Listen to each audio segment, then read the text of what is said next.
अध्यक्ष महोदय, प्रमुख पाहुणे आणि गुरुजन वर्ग, विद्यार्थी मित्रांनो, तसेच या ठिकाणी उपस्थित असलेले सर्वगण मान्यवर, आज मी आपल्या समोर महात्मा फुले व सावित्रीबाई फुले यांच्या प्रेरणेतूनच महाराष्ट्रात शैक्षणिक क्रांती झाली याविषयी बोलणार आहे. ते तुम्ही शांतचित्तेने ऐकावे ही नम्र विनंती.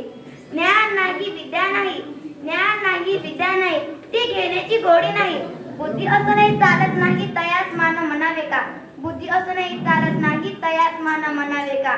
आपला भारत देश जेव्हा इंग्रजांच्या गुलामीत होता तेव्हा स्त्रियांना मुलींना शिक्षणाची कसलीही सुविधा उपलब्ध नव्हती. चूल आणि मूल इतकंच त्यांचं जगणं होतं. मुलींना शिकण्याची मुभा नव्हती, त्यांना शाळेत पाठवत नसतं. अशा काळात शिक्षणाचे आधारते दैवत क्रांतीज्योती सावित्रीबाई फुले यांचा जन्म 3 जानेवारी 1831 रोजी झाला. त्या काळात मुलगी म्हणजे उपभोगाची वस्तू समजायचे. चूल आणि मूल इतकं तिचं नशिबी होतं. परंतु महान क्रांतिकारक महात्मा ज्योतिबा फुले यांनी सन 1840 ला सावित्रीबाई सोबत लग्न केले. त्यावेळेस सावित्रीबाई अवघ्या 9 वर्षाच्या होत्या. सावित्रीबाई यांना लिहिता वाचता येत नव्हते.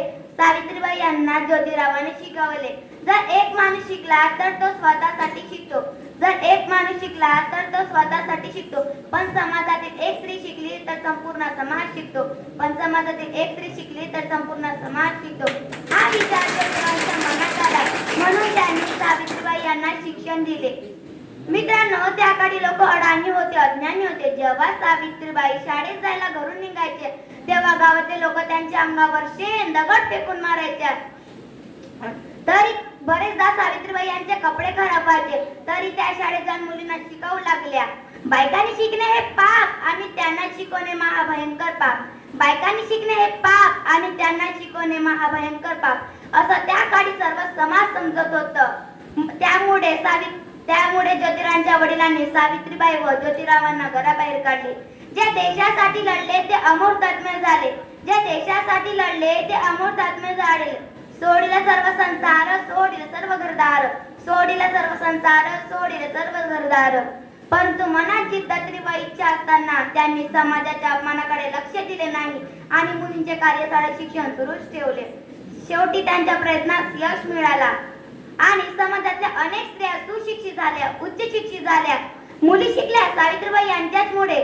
प्रतिभाताई Patil, Sunita William, Kalpana Chawla, doctor Anandibai Joshi, IPS Kiran Bedi आणि येथे उपस्थित असलेले सर्व मॅडम मुली याला अपवाद नाही. वर्तमान काळात महिला सर्वोच्च पदावर जात आहे. महाराष्ट्रातच एवढे महान कार्य एका स्त्रीने केले, महाराष्ट्रातच नव्हे तर संपूर्ण समाजासाठी एका स्त्रीने केले. यांचे ऋण आपण कधीही फेडू शकणार नाही. काय ते मायचे ऋण आमच्यावरती, काय ते मायचे ऋण आमच्यावरती. स्त्री शिकली आधारतीवरती, स्त्री शिकली आधारतीवरती.